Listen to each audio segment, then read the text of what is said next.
అధ్యాయం తీసుకోండి అంతే. ఓం శ్రీ పరమాత్మనే నమః. ఓం శ్రీ పరమాత్మనే నమః. మళ్ళీ ఒకసారి చెప్పండి. ఓం శ్రీ పరమాత్మనే నమః. నమః కాదు, నమః కాదు, నేకి నాకి మధ్యలో స్పెస్ లేదు. నమః అంతే. ఓం శ్రీ పరమాత్మనే నమః. అథ ఇక్కడ చూడండి, అథ థ అండి, అది పొట్టలో చుక్కుంది. థ అంటే త థ రెండో మహాప్రాణం. థ అనేది అల్ప ప్రాణం, థ అనేది మహాప్రాణం. ఆ రెండో థ అండి మహాప్రాణం. థ లాగా పలకాలి, దా లాగా పలకూడదు.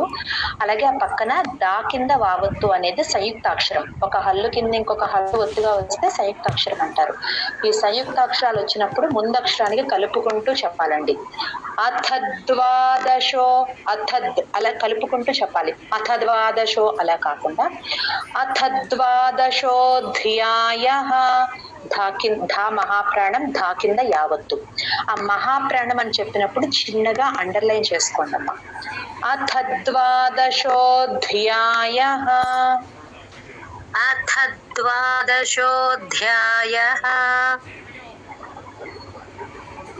ఒక్క నిమిషం. హేమావతి గారు మీ వాయిస్ నాకు వినిపిస్తుందమ్మా. ఆవిడ వాయిస్ మీకు ఎవరికన్నా ఎవరు రామలక్ష్మి గారు మెసేజ్ పెట్టారు, ఆవిడ మీ వాయిస్ వినిపించట్లేదని. ఆవిడ పేరు మీద ఒక్కసారి ఇలా ప్రెస్ చేస్తే మీకు ఆ స్పీకర్ వస్తుంది. 100% లో ఉంటుంది. దాన్ని 200% కి పెంచుకోండి అమ్మా, ఎవరికైనా వినిపించకపోతే. నాకైతే బాగానే వినిపిస్తుంది, మీ నెట్వర్క్ చెక్ చేసుకోండి. ఓకే. అథద్వాదశోధ్యాయః, అథద్వాదశోధ్యాయః. భక్తి యోగః, భ మహాప్రాణం, భక్తి యోగః, భక్తి యోగః.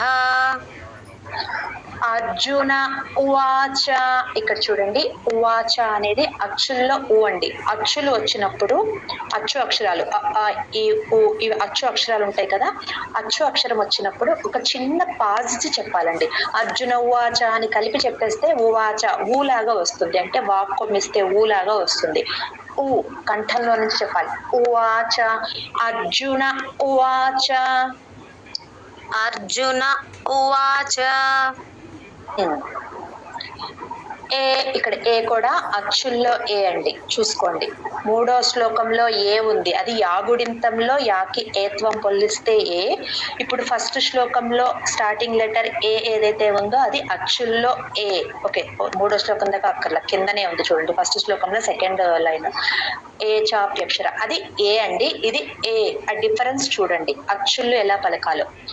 ఏవం సతతయుక్తాయే, ఏవం సతతయుక్తాయే. 3 times చెప్పండి. ఏవం సతతయుక్తాయే, ఏవం సతతయుక్తాయే. భక్తాస్త్వాం, భ మహాప్రాణం, కా కింద తావద్దు. భక్ ప్లస్ తా, భక్త. అలాగే మళ్ళీ తా నుంచి సానే, తాస్ త్వాం, భక్తాస్త్వాం. ఓకే, భక్ ప్లస్ తా, స్ ప్లస్ త ప్లస్ వం. ఓకే, అవి ప్రతి చూడండి, సా కింద తావత్తుంది, వావత్తుందండి. అన్ని అక్షరాలు హాఫ్ ఆఫ్ లెటర్ పలికి లాస్ట్ ఏదైతే ఉందో అది ఫుల్ గా పలుకుతాం. భక్తాస్త్వాం, భక్తాస్త్వాం పర్యుపాసతే, భక్తాస్త్వాం పర్యుపాసతే, భక్తాస్త్వాం పర్యుపాసతే, భక్తాస్త్వాం పర్యుపాసతే. ఏ చాప్యక్షరమవ్యక్తం, పా కింద యావత్తు. ఏ చాప్యక్షరమవ్యక్తం, ఏ చాప్యక్షరమవ్యక్తం, ఏ చాప్యక్షరమవ్యక్తం, ఏ చాప్యక్షరమవ్యక్తం. తేషాం కే యోగవిత్తమాః, तेषां के योगवित्तमाः तेषां के योगवित्तमाः तेषां के योगवित्तमाः एवं सततयुक्ता ये भक्तास्त्वां पर्युपासते एवं सततयुक्ता ये भक्तास्त्वां पर्युपासते एवं सततयुक्ता ये भक्तास्त्वां पर्युपासते एवं सततयुक्ता ये भक्तास्त्वां पर्युपासते ये चाप्यक्षरमव्यक्तं तेषां के योगवित्तमाः ये चाप्यक्षरमव्यक्तं तेषां के योगवित्तमाः ये चाप्यक्षरमव्यक्तं तेषां के योगवित्तमाः ये चाप्यक्षरमव्यक्तं तेषां के योगवित्तमाः ఇప్పుడు మొత్తం శ్లోకం అండి నేను చెప్తాను 7 టైమ్స్ చెప్పండి ఏవం సతతయుక్తా యే భక్తాస్త్వాం పర్యుపాసతే ये चाप्यक्षरमव्यक्तं तेषां के योगवित्तमाः एवं सततयुक्ता ये भक्तास्त्वां पर्युपासते ये चाप्यक्षरमव्यक्तं तेषां के योगवित्तमाः एवं सततयुक्ता ये भक्तास्त्वां पर्युपासते ये चाप्यक्षरमव्यक्तं तेषां के योगवित्तमाः एवं सततयुक्ता ये भक्तास्त्वां पर्युपासते ये चाप्यक्षरमव्यक्तं तेषां के योगवित्तमाः एवं सततयुक्ता ये भक्तास्त्वां पर्युपासते ये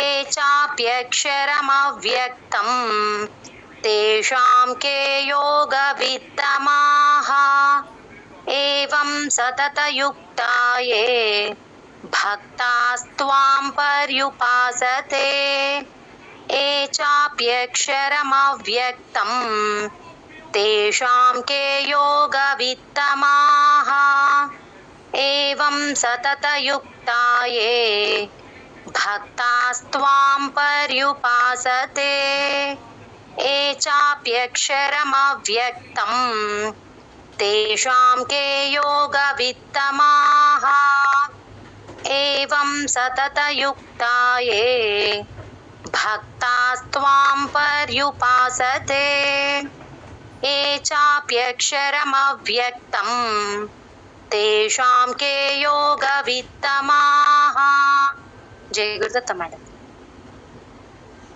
जय गुरुदत्त श्री भगवानुवाच भगवानुवाच भा महाप्राणमंडि श्री भगवानुवाच श्री भगवानुवाच ఇక్కడ చూడండి అమ్మ అందరూ శ్రీ ఆ షా ఉంది కదండి షా శంకరాలో షా అంటాం కదా దాన్ని మనం ఇప్పటి వరకు శ్రీ శ్రీ అలా పలుకుతాం అలవాటు అండి మీ అందరికి శ్రీ అంటారు శ్రీ అనకూడదు శ్రీ ఎస్హెచ్ లాగా పలకాలి శ్రీ ఓకే ఇక్కడ చూడండి మయ్యావేశ్య అప్పుడు షా కింద యావత్ ఉంది కదా ష్య మయ్యావేశ్య అనకూడదు వేశ్య సా కాదండి మయ్యావేశ్య మనో ఏ మాం मय्यावेश्य मनो ये मां मय्यावेश्य मनो ये मां मय्यावेश्य मनो ये मां ఉపాసతే ఉపాసతేలో అచ్చుల్లో అండి పాజ్ ఇచ్చి చెప్పాలి.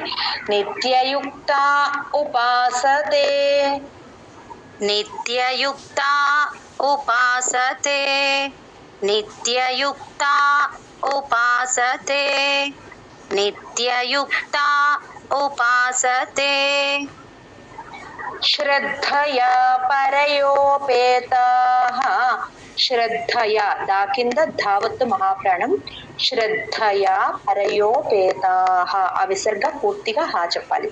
శ్రద్ధయా పరయోపేతాః శ్రద్ధయా పరయోపేతాః శ్రద్ధయా పరయోపేతాః శ్రద్ధయా పరయోపేతాః ते मे युक्ततमामताः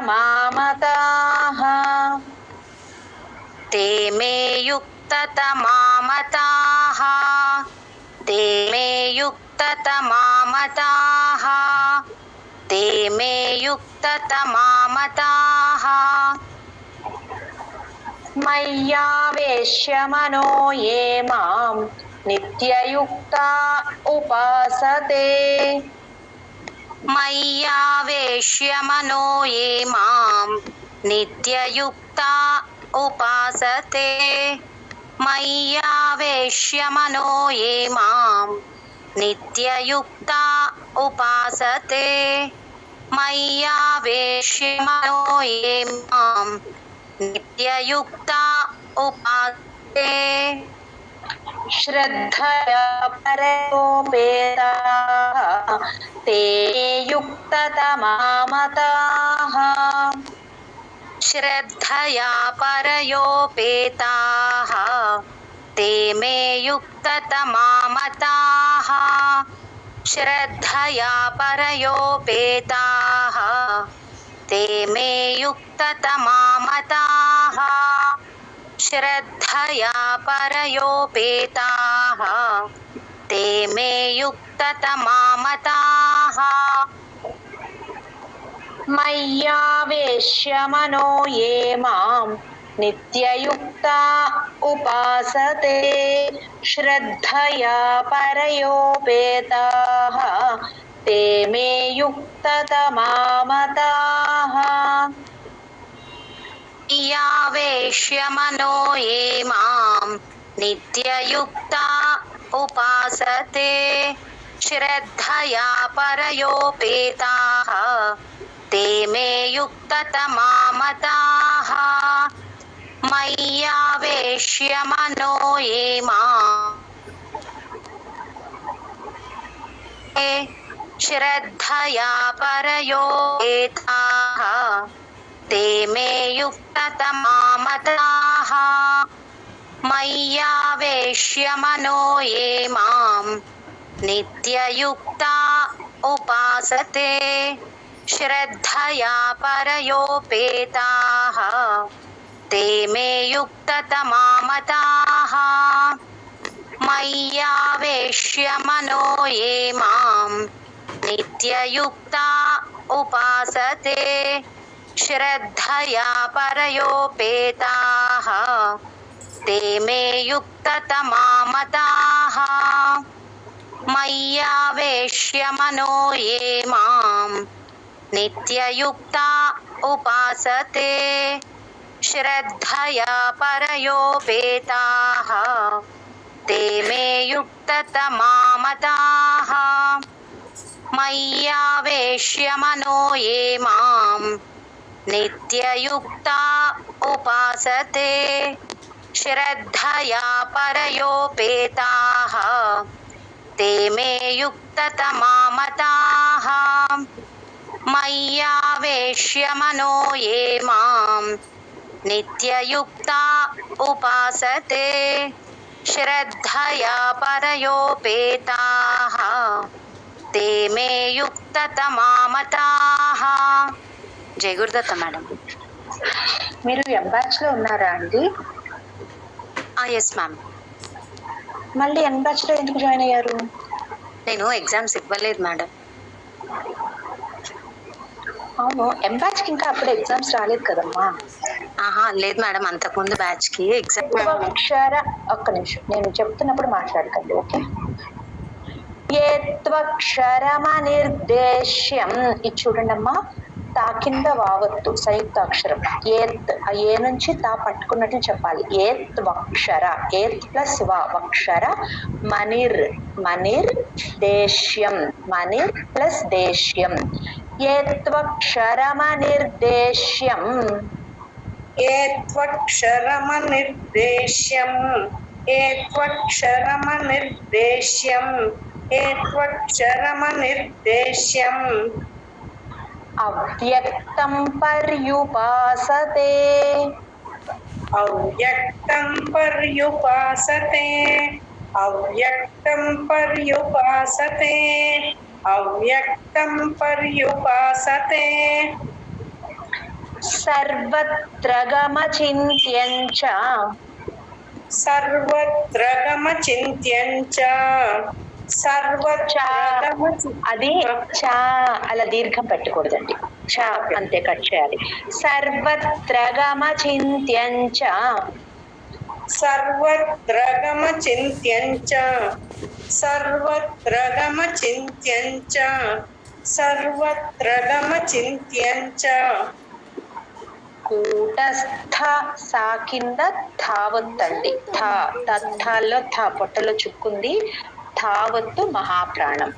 కూటస్థమచలం ధ్రువం, ధ మహాప్రాణం రావద్దు. కూటస్థమచలం ధ్రువం, కూటస్థమచలం ధ్రువం కూటస్థమచలం ధ్రువం కూటస్థమచలం ధ్రువం ఏ త్వక్షరమనిర్దేశ్యం అవ్యక్తం పర్యుపాసతే, ఏత్వక్షరమనిర్దేశ్యం అవ్యక్తం పర్యుపాసతే ఏత్వక్షరమనిర్దేశ్యం అవ్యక్తం పర్యుపాసతే ఏత్వక్షరమనిర్దేశ్యం అవ్యక్తం పర్యుపాసతే సర్వత్ర గమచింత్యం చ కూటస్థమచలం ధ్రువం, సర్వత్ర గమచింత్యం చ కూటస్థమచలం ధ్రువం సర్వత్ర గమచింత్యం చ కూటస్థమచలం ధ్రువం సర్వత్ర గమచింత్యం చ